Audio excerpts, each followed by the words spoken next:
Good afternoon, everybody. It's a pleasure to be back here again with you today to do the fourth case report. This is an interesting couple that I spoke to last week, and as I do in all of these case reports, I obviously use fictitious names to protect the anonymity of the parties concerned, and I've done that again this time. The case in question has to do with a young lady by the name of Mary and her husband Brian. I'm using those names just for the sake of giving them some personal connection. Mary, 37 years old, and Brian, 39, had been wanting to have a baby for more than 6 years. During that time, they'd been through numerous attempts at in vitro fertilization, but had been unsuccessful. Here's a bit of the history, because it's quite interesting. Mary had perfectly normal ovarian reserve. Her AMH was 2.8, which meant that she was quite capable of producing plenty of eggs, even though she was 37 years of age. That's not old, but certainly at around this time one often sees a reduction in the AMH take place. But anyhow, she was able to produce good response to stimulation. Her husband Brian, on the other hand, had a significant problem. Initially, he was diagnosed with male factor infertility. His sperm count was around 18, 19 million, and the motility around 40%, 35 to 40%, which is borderline. They had been trying for a number of years beforehand, so they went directly to in vitro fertilization, and she stimulated very well on a modest protocol of ovarian stimulation. An attempt was made to fertilize her eggs using ICSI, intracytoplasmic sperm injection, and she produced several embryos, a few of which went to blastocyst, and these were transferred to a uterus, 2 at a time, until they were exhausted, and there'd been a total of 4 or 5 of them, and she did not get pregnant. At this point, they tried again, but to their dismay, this time when they went in for the procedure and to be evaluated, there was absolutely no sperm at all, viable sperm, in the ejaculate. In fact, the ejaculate was completely free of any sperm. We call this azoospermia. Of course, that was quite surprising since a few months previously, there was plenty of sperm. They went ahead and did a testicular sperm extraction in that IVF attempt, and they removed sperm from the testicles, injected the eggs, made embryos and transferred the embryos, but again, that was unsuccessful in spite of transferring, I think, over 2 attempts, frozen transfers, and this time of embryos that were apparently normal chromosomally. They were still unable to achieve a viable pregnancy. Approximately 2 months later, they tried again, and this time, interestingly, Brian had sperm. His sperm count had reverted to what it had been before. They tried again, and again unsuccessful. A few months later, they tried one more time, and this time there was absolutely no sperm in the ejaculate again. He underwent biopsies of the testicles as well as hormonal testing. The hormonal testing for his FSH, LH, and testosterone levels were all within the normal range, indicating that his testicles were probably producing sperm adequately, and that the likely explanation had to do with obstruction in the passage of the sperm from the testicles into the ejaculate. So there was clearly an issue of obstruction. The biopsy also revealed perfectly normal spermatogenesis in the testicles. So the diagnosis was made that this was an obstructive cause, and he underwent an epididymovasostomy, which means the ducts, the small ducts, were connected to large ducts in an attempt to reconnect or re-establish sperm flow. Unfortunately, this was not successful, so they went on with doing repeated attempts of IVF using sperm obtained through testicular sperm extraction. By the end of the day, there is a record of over 7 blastocysts having been transferred to Mary's uterus without a successful pregnancy. This is the way they presented to me.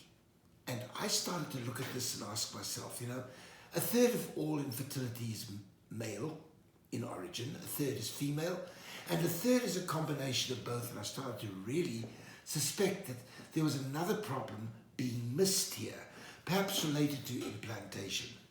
It's a very simple analogy, I always use it. It's either the seed or the soil. If you put good seed or blastocysts or embryos into a woman's uterus and she doesn't get pregnant, then it's more than likely going to turn out to be that it's a receptivity issue in the soil, the uterine lining. Now, there are three primary causes there are many, many more, but three causes that are responsible for the vast majority of failed implantations. In other words, non-receptive soil, non-receptive endometrium. One of these is anatomical, and that may be that the inside of the uterus has irregularities due to fibroids, polyps, scar tissue that irritate the lining and reject the embryo. And no doubt, we tested through doing a hysteroscopy, or she was tested through a hysteroscopy to make sure that the uterine cavity was regular and normal, and it was. The second factor is the thickness of the uterine lining. Pretty obvious, you can't plant a seed on bedrock. So if the thickness of the lining of the uterus is too thin, there's nowhere for the embryo's roots to go. And the net effect is that there will be failed implantation. Either it won't take at all, or it'll take and miscarry because of lack of room for the roots to proliferate into the uterine lining.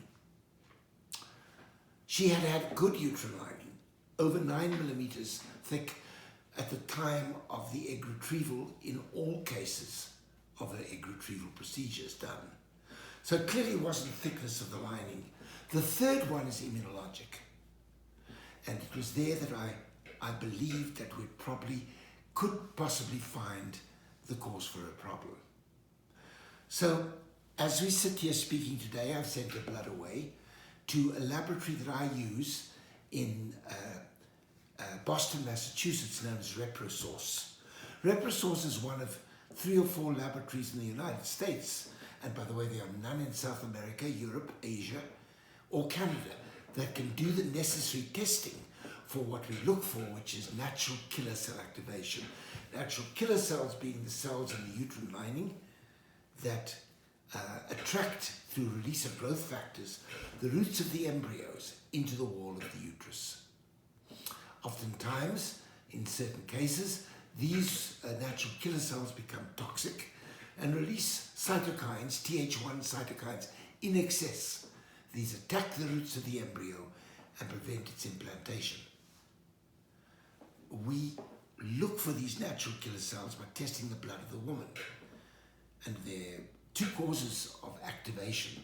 One is an autoimmune cause where the body reacts to its own tissues. The other one is much rarer. It's called an alloimmune cause, where the man and the woman share certain genetic similarities that cause the embryo to be too genetically similar to the woman's uterus. And when that happens, the uterus regards the embryo reaching the uterus as an invading organism, and as a defense mechanism activates natural killer cells that release the cytokines to get rid of the embryo, destroy its root system, and reject it from the uterus. To differentiate between these 2, blood has to be drawn for natural killer cell activation, phospholipid antibodies, thyroid antibodies, and immunophenotype, which all of those in the woman will detect the presence of an autoimmune cause. And then there's alloimmune, where we check both the man and the woman for similarities in their genotype, genetic makeup, involving a gene called DQ alpha and HLA. And doing those tests on both partners' blood, again at ReproSource, they're able to tell us whether or not there's a match. It's much tougher to treat the alloimmune cause.